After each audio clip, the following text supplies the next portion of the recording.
Bonjour à tous, je suis Jean-François Alain, directeur de la communication de Dalkia et je suis ravi de vous retrouver pour cette 5e édition de Vivatech.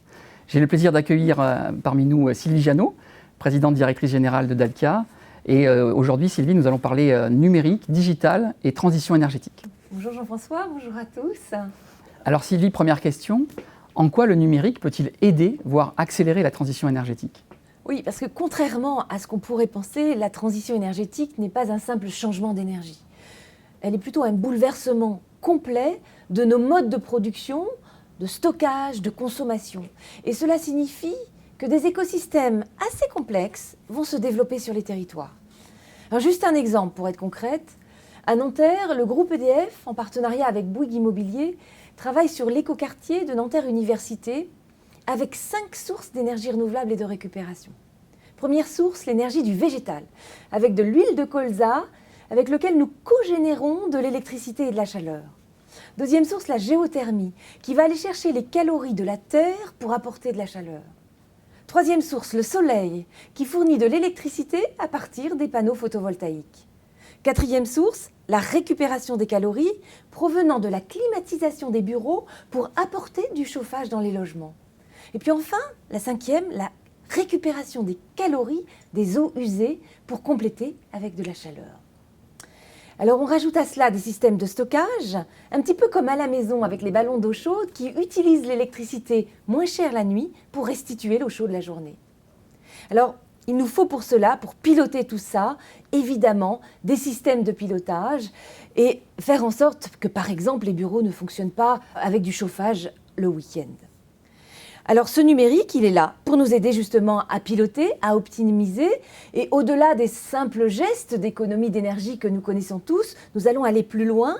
Nous aurons besoin de capteurs pour faire parler les données et pour piloter les installations et bien sûr agir en temps réel. À Nanterre, chez EDF, on parle de double smart grid électrique et thermique. Vous voyez, le numérique est donc un outil incontournable de la transition énergétique qui souhaite que nous soyons plus sobres dans l'utilisation de nos énergies. Alors justement Sylvie, dans ce contexte d'accélération de la transition énergétique, quelle est la stratégie de Dalkia ? Chez Dalkia, ça fait 80 ans que nous travaillons d'une part à améliorer la performance énergétique de nos clients, c'est-à-dire les aider à faire des économies d'énergie, et d'autre part à développer localement des énergies renouvelables, productrices de chaleur et de froid, et c'est bien sûr des besoins majeurs des villes et des entreprises. Nous chauffons en France plus de 2 millions de logements, 4 800 établissements de santé, 26 000 bâtiments de bureaux ou de commerce. Nous optimisons la consommation d'énergie de 2200 sites industriels. Et tout cela confondu, en 2020, ça nous a permis d'économiser 6,7 TWh avec nos clients et 4,1 millions de tonnes de CO2, c'est-à-dire l'équivalent de plus de 2 millions de voitures qu'on aurait retirées de la circulation. La transition énergétique, vous le voyez, c'est au cœur de l'ADN de Dalkia. Et il y a 80 ans, nous exploitions encore des chaufferies au charbon et c'est bien sûr fini aujourd'hui. Dalkia est par exemple aujourd'hui le premier exploitant, entre autres, de bois énergie, c'est-à-dire la biomasse et le numérique. Il est partout sur nos installations au service de nos clients. En quoi, selon vous, Sylvie, le numérique et le digital en général sont des leviers de transformation ? Oui, c'est important parce que le numérique, ça ne se réduit pas à un outil. C'est une nouvelle manière de penser et d'agir, une façon d'introduire de la visibilité, de l'intelligence, qui impacte aussi bien nos clients que nos salariés. D'ailleurs, pas toujours facile pour des entreprises comme la nôtre, avec une longue histoire, d'opérer cette transformation digitale. Parce que pour les jeunes startups digital natives, elles n'ont pas cette période d'adaptation à franchir car elles n'ont connu que cela. Mais pour nous, nous avons en permanence à faire évoluer nos compétences et nos métiers historiques et c'est un défi absolument passionnant. Par exemple, en ce moment, nous déployons de nouveaux systèmes connectés à partir de notre plateforme IoT. Eh bien, ça signifie plein de choses. Cela signifie de former nos techniciens à la pose de ces nouveaux capteurs et surtout de les accompagner vers un nouveau métier qui change, avec des déplacements moins nombreux, moins fréquents, mais avec plus de valeur ajoutée et avec surtout plus de téléaction. Cela signifie aussi de piloter ce parc d'objets connectés qui arrive pour les exploitants. Et puis enfin, cela signifie bien sûr le développement de nouveaux services avec plus de traçabilité en temps réel pour nos clients afin qu'ils fassent toujours plus d'économies d'énergie et qu'ils optimisent leurs émissions de CO2.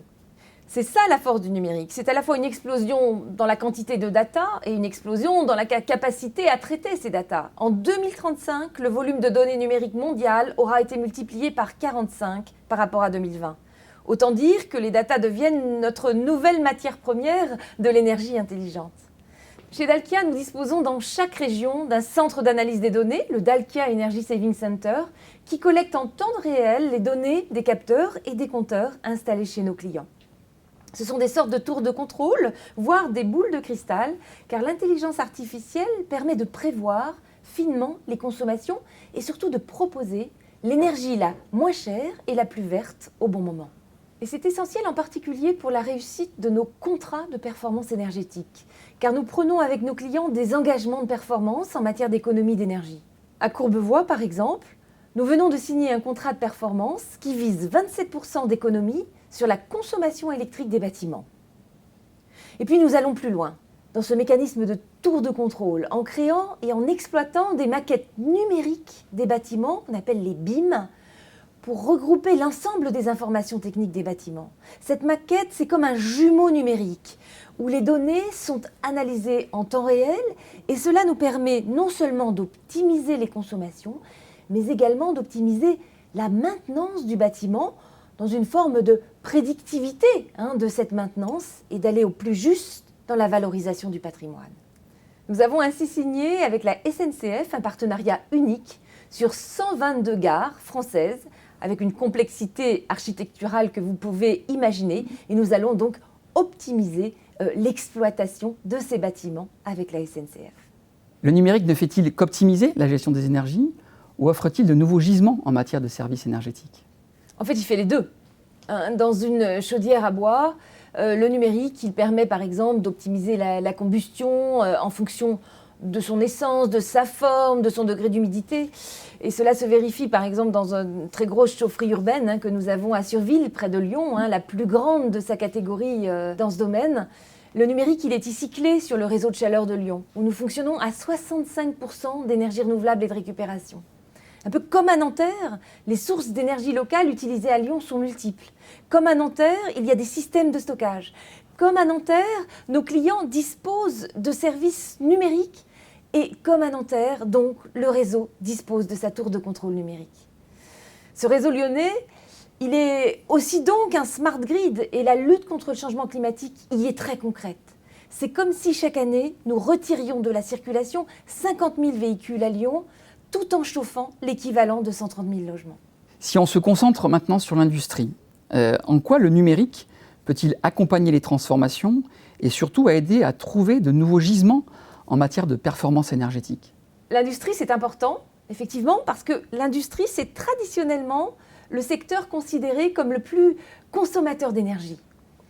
En France, l'industrie, ça représente tout de même 20% des émissions de CO2. Et le premier gisement offert par l'industrie, c'est celui de l'efficacité énergétique, c'est-à-dire des économies d'énergie. Et elle a fait beaucoup de progrès.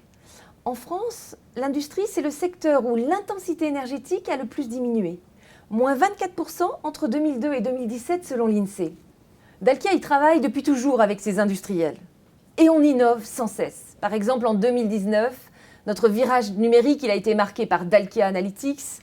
C'est une offre de pilotage qu'on a fait avec une start-up qui s'appelle Metron. Et c'est un dispositif qui combine à la fois big data, intelligence artificielle, et cela nous permet d'optimiser les consommations des machines, de détecter les dérives, de prédire les consommations pour en optimiser les usages. L'autre gisement dans l'industrie, c'est celui de la récupération d'énergie, et notamment de la chaleur. Par exemple, à Charleville-Mézières, on va aller récupérer la chaleur perdue des fours de PSA, maintenant Stellantis, pour chauffer plus de 3000 logements. Et ce même principe, on peut l'appliquer à des incinérateurs de déchets ou à des data centers. Cette récupération de chaleur, elle implique une détection fine des dissipations et une réinjection vers des bénéficiaires aussi proches que possible, car la chaleur, ça se perd rapidement. Et pour tracer ce chemin, le numérique, les données captées seront essentielles. Enfin, pour décarboner plus significativement, il faudra aussi bien sûr dans l'industrie remplacer les énergies fossiles par d'autres énergies et aller vers plus d'électrification.